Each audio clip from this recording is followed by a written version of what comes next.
I had mentioned that we have a number of folks missing today for various reasons, and one of them is the person who was supposed to be doing the special music right there. So Alicia and Malcolm came up with that, I don't want to say came up with it, but chose that beautiful song and performed it beautifully without much preparation. So we give you thanks for that. Yes, yes. It's been one of those days where you just kind of let the Holy Spirit move you. You just kind of go with the flow. Well, I come before you on the last day of the sermon series, Women Who Move Mountains. I want to thank you for your hospitality with opening up your pulpit to my sharing the word. It is one of the things I miss the most about local church ministry, so I've really appreciated and enjoyed this, plus the fact that I have learned stuff, and it's always a good thing when I learn, when I glean information about Scripture and about ancient history, and so I always appreciate that. Our final sermon I entitled The Saints and Perseverance, but we're going to focus on one particular woman, and her name is Phoebe. But again, in order to help us to understand Phoebe, we must understand a little background. Jewish travelers often carried letters of recommendation, attesting that they should be received by Jewish communities along their way. The letters were important because in a time before email and social media, anyone could come into a place claiming to be someone else. The letters were a way to not only confirm someone's identity, but also to give witness to the person's character.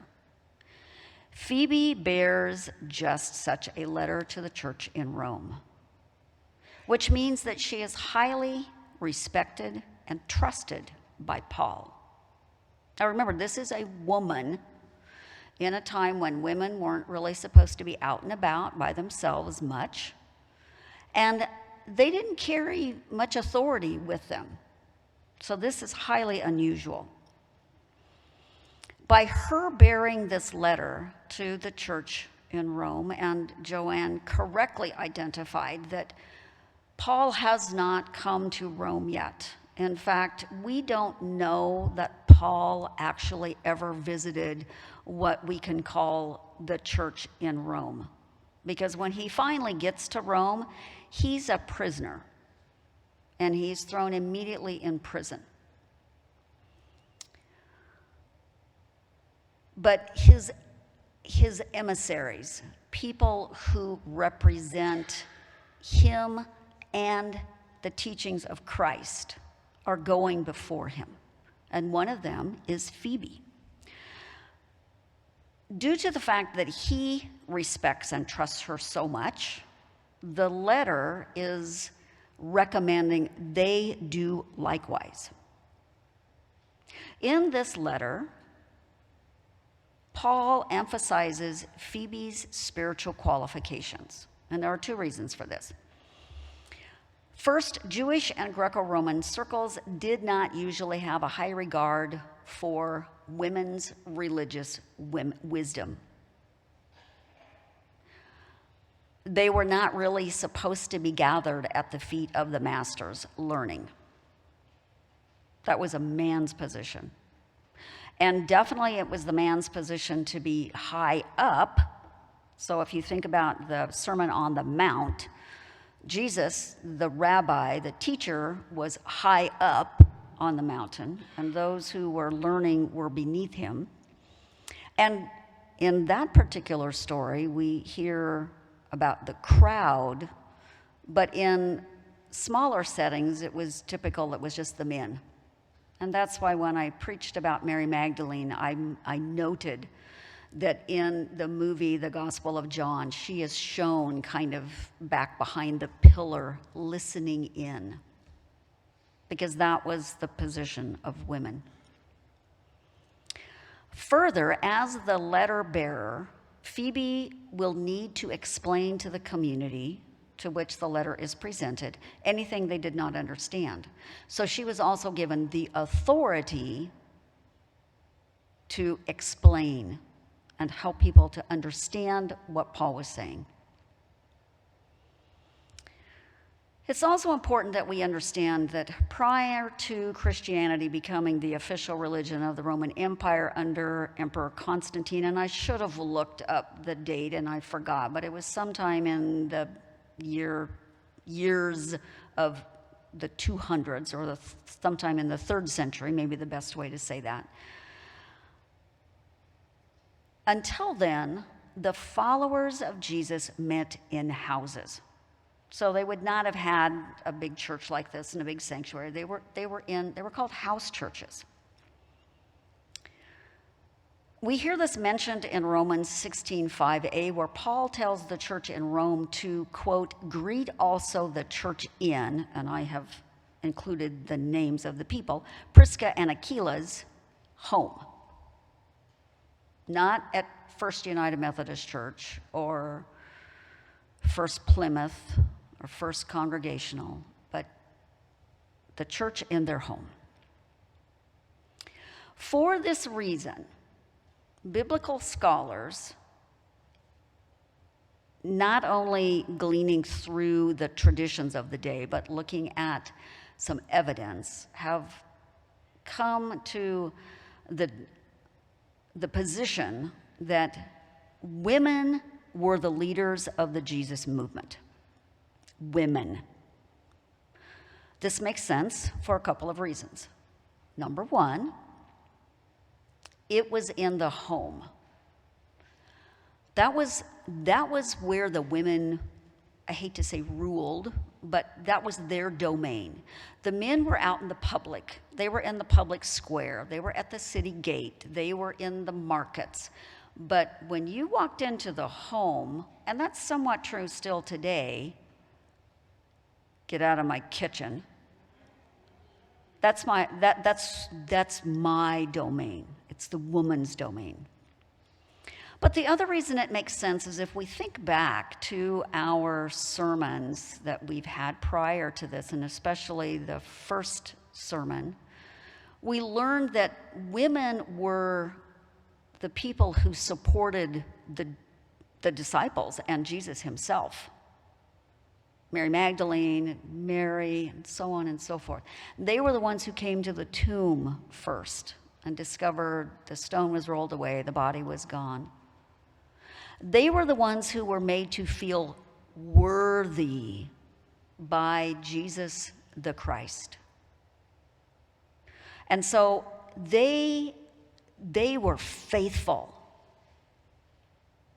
to Christ and this movement that began to move out of Jerusalem. And as I mentioned, we have both archaeological evidence and written document that support this assertion. For one, there is a photograph that was taken of a mosaic, and it is of a woman holding a chalice. In other words, she was presiding over Holy Communion. We know that women in early Christianity presided over baptisms of other women because they were done naked. And men could not be in that area, and so women had the authority to baptize other women. We also know that women were doing something that the patriarchy did not like, because we have written documentation of men telling the women they shouldn't be doing it. Now, you don't tell I'm going to use the example of a child. If a child isn't hitting his brother over the head with a baseball bat, you don't look at him and say, hey, don't hit your brother over the head with a baseball bat. It's only if they're doing it do you tell them not to. And so women were very active in worship through preaching and teaching, baptism, presiding over table, because the men were telling them, you shouldn't be doing this. Unfortunately, when Christianity moved out of the home and into the public sphere, women presiding over word and table had to stop, because women were not allowed to have that kind of authority over men. So as soon as Christianity was made the official religion of the Roman Empire, all the women who had been doing ministry, and I'm talking about specifically worship type ministry, were no longer allowed. They had to take a back seat. Moving back to our passage, Paul begins his letter of recommendation by lifting up Phoebe as a deacon in the Jesus movement. Now, I sometimes don't use the word Christianity because that's something that was imposed upon that movement by later historians. The people who were part of that movement simply called themselves followers of the way. So she is a deacon in the followers of the way movement. And a deacon was kind of a special designation for someone who had leadership in the church. However, Paul does not stop with just Phoebe's name. In fact, that's why it was important for this passage to be read in its entirety, because we needed to hear all the other women. He names 28 other people, 11 of whom are specifically women. Now, you may ask me, how do I know this? In the Greek, a male name ended in US, and a female name ended in IA. So Julia is a female name, whereas Julius would be a male name. This is noteworthy because of the disdain normally directed towards women in spiritual matters by the men of the time. By highlighting the women of the group, Paul affirms the ministry and leadership of the women, both named and unnamed, because there's a couple of spots in there where the sisters are included, and it's plural, it's not singular. The patriarchy, though, tried to erase this affirmation of women as leaders in the church by changing the names in this list. So Julia became Julius. There is archaeological evidence that literally somebody struck out the A and put a US on the end of every one of those names. So Tryphosa became Tryphosus. They didn't want women involved in ministry. It wasn't allowed. And thus denying the right to what we call clergy duties to many women, to all women, even those who felt a strong call into ministry. And it was successful for nearly 2 millennia. 2 millennia. Not 2 centuries, 2 millennia. Thankfully, persistence, remember that's our characteristic of the day, persistence paid off. And slowly, women are taking their rightful place at the pulpit and at the altar as presiding clergy. Granted, there were some hiccups along the way. The United Brethren gave full clergy rights to their women. The date that I found was in 1889, but we don't have a whole lot of deep information about that. But in 1889, probably they gave rights to women. But when they merged with the evangelical church, those rights were not taken away, because I think the women were grandmothered in. But women could no longer be ordained clergy. In the Methodist Episcopal Church, we got right on the ball and granted women's rights in 1956, 3 whole years before I was born. Now you know how old I am. But we are here. We are here. But my friends, and I don't want to spend too long talking about this, but I do want you to know that women clergy still encounter difficulties and opposition, still today.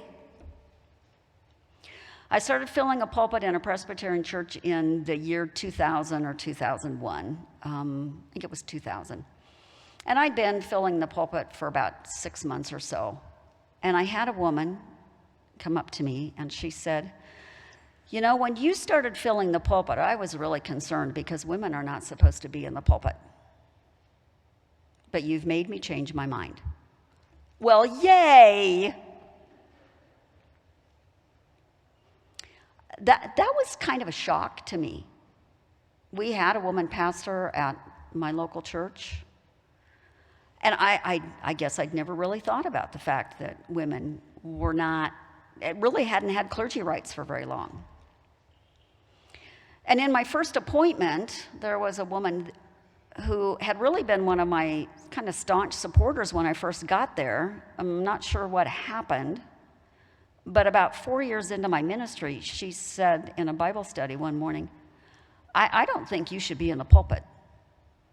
I said, "Why not?" "Because you're a woman." Now, I haven't told you my call story, and I'm not going to do it today. It's too long. But I have a very strong call story. And I said, and she knew it, and I said, "Well, what do you say about my call story?" And she said, "I don't know, but you shouldn't be in the pulpit."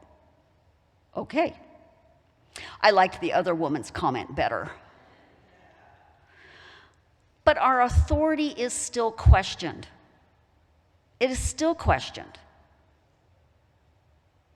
I faced questions I know that a male pastor would have never, ever received, especially when it came to the building. I am married to a carpenter. He has been in construction for 40 years. I worked with him for 3 of those years. I know a little bit about drywall and painting and plumbing. But nope, they would not take my word for it until a man would tell them that it was the problem. "Oh, well, we better get this fixed." Well, do you think? The other thing is we're held to a higher standard than our male counterparts. And case in point, I served 2 churches. One was the bigger church. It was a town of 650. One was the smaller church. It was a town of 350. They both had United Methodist Women units and a United Methodist Women's Circle. Now, again, I don't want to spend a whole lot of time because we got a lot of ground to cover today. But I chose not to go to the circles and only go to the unit meetings. Partly because I had a conflict on Wednesday night. We had youth group, and that's when the smaller church's circle met. And I didn't want to act like I was playing favorites. Well, there was a salad dinner at the bigger church, and I went to it, and afterwards, one of the ladies said to me, "Why don't you come to our unit or our circle meetings?" And I said, "Because I can't go to the one in the smaller church." And she said, "Well, the previous pastor did." She was a woman. And I said, "Well, let me ask you a question. If I was a male clergy person, would you expect me to come to any of your UMW meetings?" And she said, "Well, no, Well, yeah, we are held to a higher standard, and yet we persist.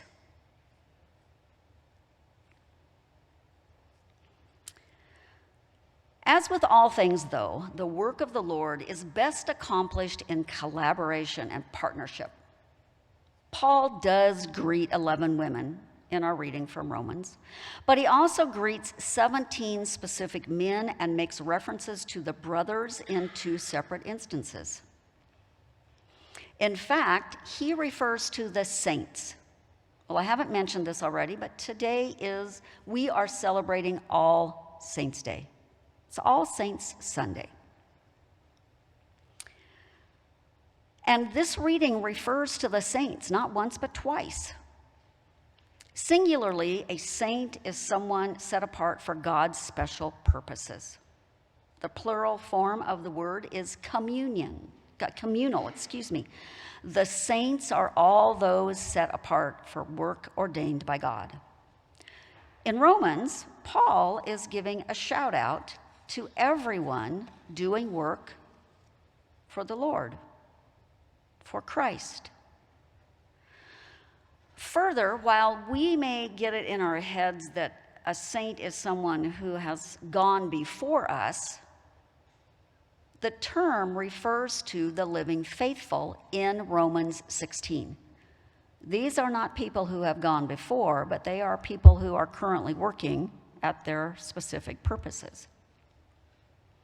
So the word saint and saints can be used to refer to those who have finished their special purposes on this earth and have moved through the veil between life and death, but they can also be people who are still living. So I want to pause just a moment and ask you, take a look around.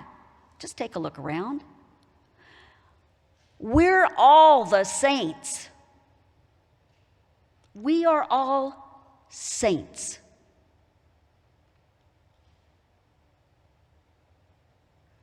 Today, we will honor the saints who have gone before us. They are the men and women of First Church who have finished their work and entered into eternal rest in the arms of God. But we, as the saints still living, have work to do in the kingdom. We have all been given a special purpose, whether we know it or not. So as we work to close this particular sermon and this sermon series, I'm going to leave you with some questions. First, do any of us live our lives in such a way that the Apostle Paul would write us a letter of recommendation? And I guess I want to add to this, and I didn't do it in the first service, but I want to do it this time. A little homework for you, if you would so desire. Go home and write that letter of recommendation as if the Apostle Paul is writing it to First Church. What would be said? Second question, do we persist in our faith, in our call, in our ministry? I want to share just a little bit of insight in my retirement. There were numerous reasons that caused me to retire early from local church ministry. And there was a lot of angst over it because, as I said, I have a very strong call to ministry. It was difficult to give that up. In fact, at our retirement service, everybody else was just beaming and happy. I was bawling because I didn't really want to retire. I questioned, have I given up? Have I given up on my call? Have I given up on my ministry? Because I know God put me in this place for such a time as this, and yet I was leaving the place I thought I was supposed to be. However, I realized that I could do that work outside of the local church ministry. And a wonderful church home like First United Methodist Church has allowed me to do just a little bit of that work right here in the church. And as I was working on this sermon, I remembered, there was a piece of paper from a previous Wednesday night small group that I saved for this. And what did it say? So I went back, and it was the small group from the Wednesday night prior to my very first sermon on Mary Magdalene. And on that piece of paper was the observation that Mary Magdalene had faith because she showed persistence. She came to the tomb. When the stone was gone, she went and told, but then she came back. The body was gone, and yet she stayed. She showed persistence. The angels come and surely frighten her, but she showed persistence. She was not to be deterred. This strange man shows up that she thinks might be the gardener, and yet she stays. And in fact, she persists in saying, if you know where the body is, I will take it. And when she goes back to the disciples and tells her story and likely was not believed, she persisted. And we know she persisted because we have documentation later than the Gospels where her name is raised. She persisted. Third question. Have we identified our specific purposes for our time here on earth? And the second part of the question is, are we living into them with persistence? I hearken back to the words of Proverbs 4 from last week. Are we keeping our eye on where we need to go? Are we persisting? And lastly, I ask, are we willing to sacrifice for a cause, as did many of the saints mentioned by Paul, including Phoebe? If she was kind of a traveling, I guess I'm going to call her an apostle. Perhaps disciple is better, but she was more than that. She gave up a home life. Prisca and Aquila, and Prisca is also known as Priscilla. If you ever see that combination, she's the same woman. They risked their necks, according to the reading, to save his life. And two of them, a man and a woman, the first Julia, if I remember correctly, they were put in prison for him and for their faith. If we have identified our special purpose, we must be persistent in pursuing it. If we have not identified it, I suggest you take some time with God to find it. Do some journaling. Spend time in prayer. Talk with a trusted advisor, perhaps a pastor. Because if you're being nudged into something, God probably wants you to do it.